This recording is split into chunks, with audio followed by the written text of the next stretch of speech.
In the previous podcast, we talked about the acid neutralizing system of Helicobacter pylori and the relevance of this system for the diagnostic tests, such as the urea breath test, the most commonly used test to diagnose Helicobacter pylori, as well as the CLO test, which uses biopsy samples. So now in the second part, I would like to talk about these other types of non-invasive tests, which are these strip tests, which are very quick and easy to carry out. There essentially are two types of these strip tests. The blood test is an example of an antibody test, which detects antibodies present in the blood. And by contrast, the stool test is a strip test that detects antigens that are present in the sample. So both tests are very specific, very sensitive. The disadvantage of a blood test which detects antibodies in the blood is that antibodies have a very long half-life. They circulate in the blood for a very long time. So even after an infection of Helicobacter pylori, after the infection has cleared, these antibodies will still circulate in the blood, and so this test cannot be used to distinguish active infections from a prior infection which may have been eradicated. And this disadvantage is not present with the stool test, which detects antigens in the stool. So the antigens are derived from Helicobacter pylori. If Helicobacter is eradicated, there will be no antigens in the sample.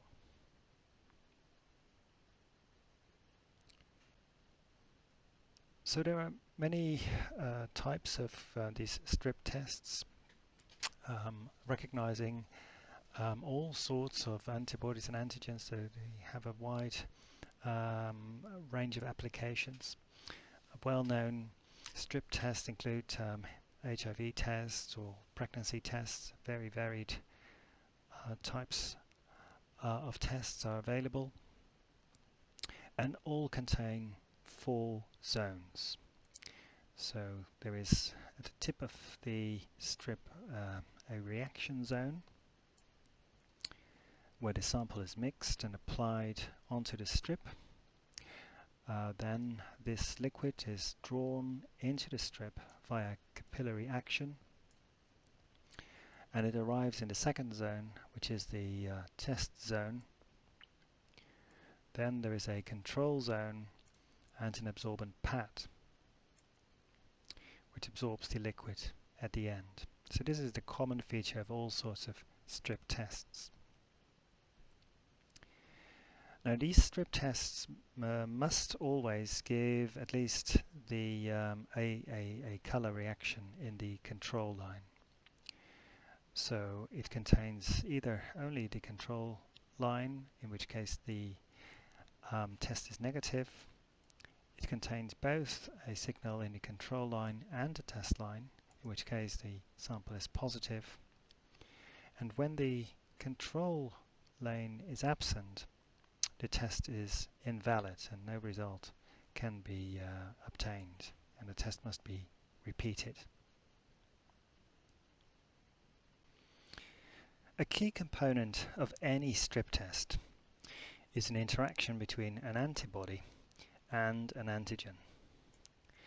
So antibodies are key components of the immune system, and they are able to bind antigens. So antigens are molecules that can give rise to an immune response, and they do that because they are recognized by antibodies. There are different types of antibodies in humans. Some are circulating in the blood. Other types of antibodies are present in mucosal tissue or are present on the surface of cells. And antibodies have all sorts of applications.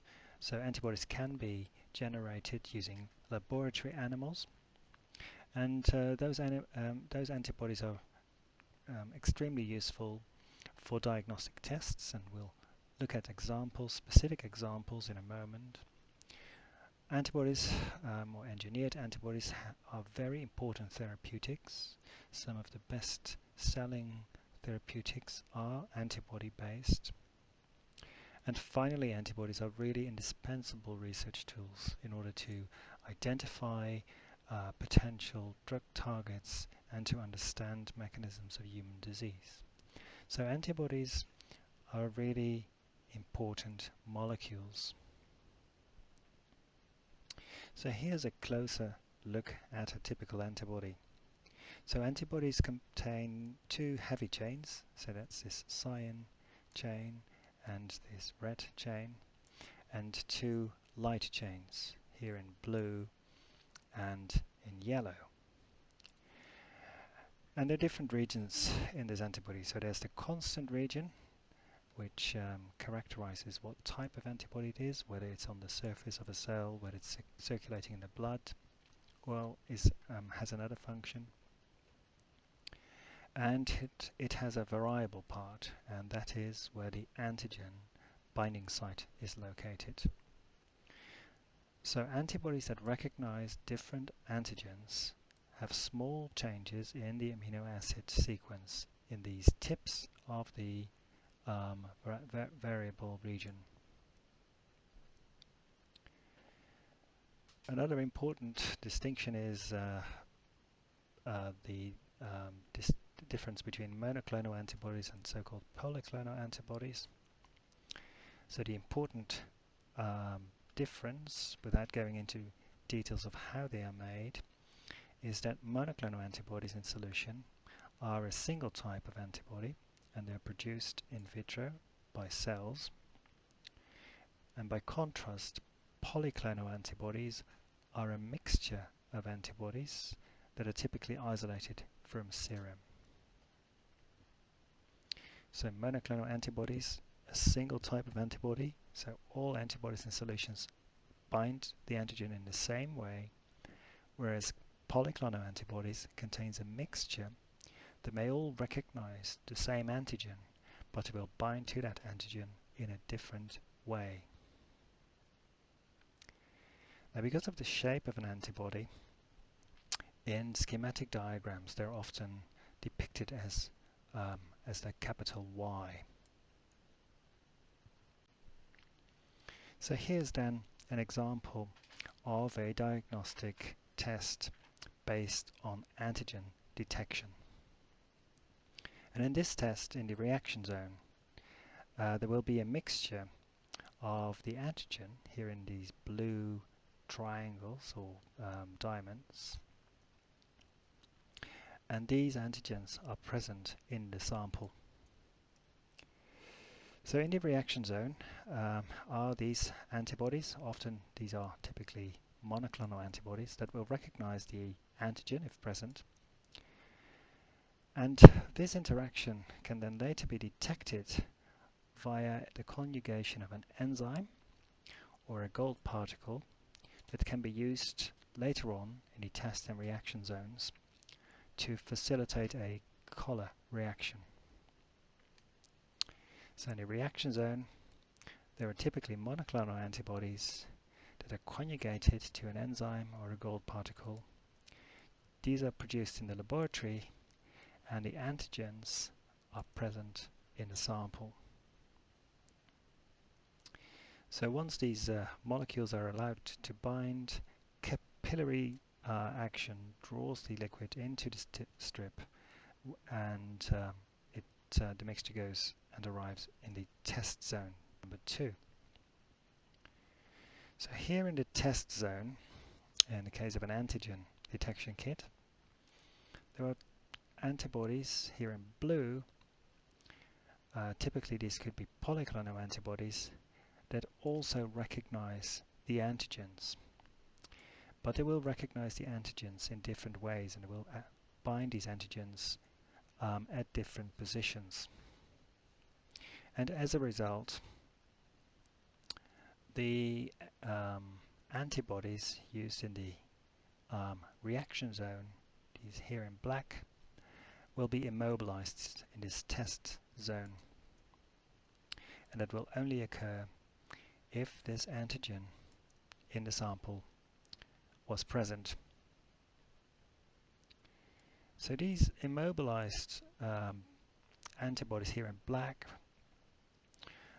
that are conjugated to an enzyme or a gold particle can then be visualized, can be detected by the presence of a substrate that is immobilized in this zone. And these combinations of enzyme substrate are chosen in such a way that the enzyme will convert this substrate into a immobilized reaction product that can be detected by a color change. Okay. So in this zone, the polyclonal antibodies recognizing the antigen will lead to an immobilization of antibodies used in the reaction zone that contain an enzyme or a gold particle that facilitates a color reaction, and that will give rise to this color change in a test strip. And this occurs only if the antigens are present in the sample. In the control zone, the antibodies conjugated to the enzyme are immobilized independently of the presence of an antigen. So in this case, there will be typically polyclonal antibodies recognizing the constant region of the antibodies. And again, these antibody enzyme conjugates in this case will be detected via this color reaction in much the same way as was done in the as is occurring in the test zone. And because this interaction is not dependent on an antigen present in the sample, there should always be a color reaction occurring in this control zone. And following this, the sample will just run off in this absorbent pad that is the final zone. Now let's look at an antibody test. So this is based on a blood test that contains antibodies that are circulating. And so the advantage of this antibody test is that it's really very easy and convenient to do. Only a very small drop of blood is sufficient for this type of test, and arguably this is easier than handling a stool sample. Of course, the price you pay is that with an antibody test you cannot differentiate between active infections and infections that occurred in the past, because antibodies circulate for a very long time in the blood. So again, this type of test is based on these 4 different zones.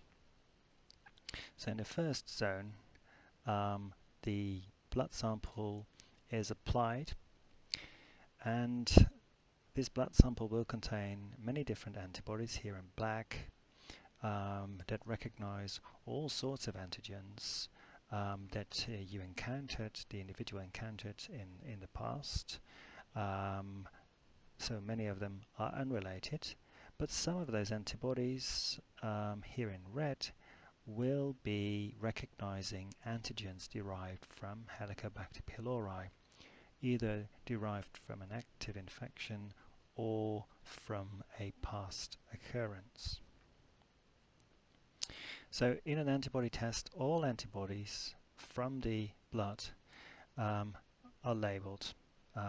In this case, I use this yellow circle to indicate a gold particle which can catalyze a color reaction that is fused to a molecule that binds to the constant region of all antibodies in the blood.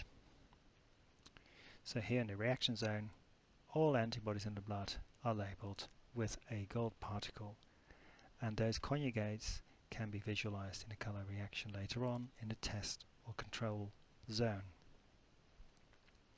So again, if this sample is then here applied in the reaction zone, the capillary action draws the liquid in and it will first encounter the test zone. So in this zone, only antibodies that are recognizing Helicobacter pylori antigens should be immobilized, and that is done by antigens, in this case antigens usually prepared in the laboratory, that are then immobilized onto this area of the test strip. And these antigens, these immobilized antigens, will be recognized by antibodies from the blood that are detecting Helicobacter pylori proteins. Those antibodies are only present if you have an infection at that point in time or have had an infection in the past. So if these antibodies, these Helicobacter pylori recognizing antibodies, are present in the sample, they will be immobilized by the immobilized antigen, and the gold particles now conjugated to the antibody will catalyze a color reaction.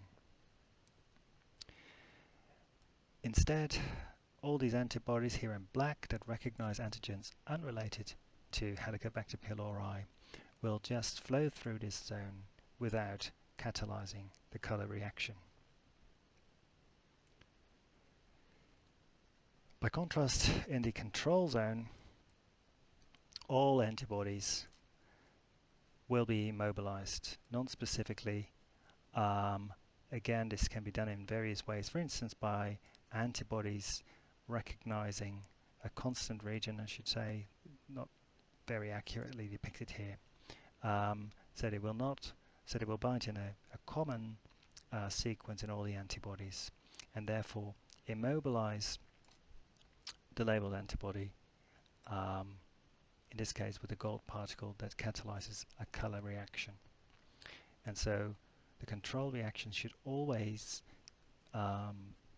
immobilize these gold particles and give rise to a color reaction, because a blood sample will always contain some antibodies, and those should have been labeled with these gold particles if the test worked as intended. So those are the two examples of strip tests. So you've got here an example of the antibody test that detects antibodies in the blood using antigens made in a laboratory. And by contrast, the situation is the reverse in antigen tests. So antigen tests such as the stool test recognize an antigen in the sample using antibodies produced in the laboratory.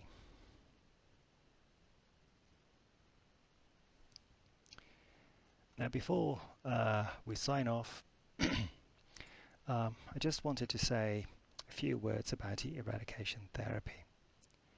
So the eradication therapy, as you've seen in the case study, contains a combination of two antibiotics.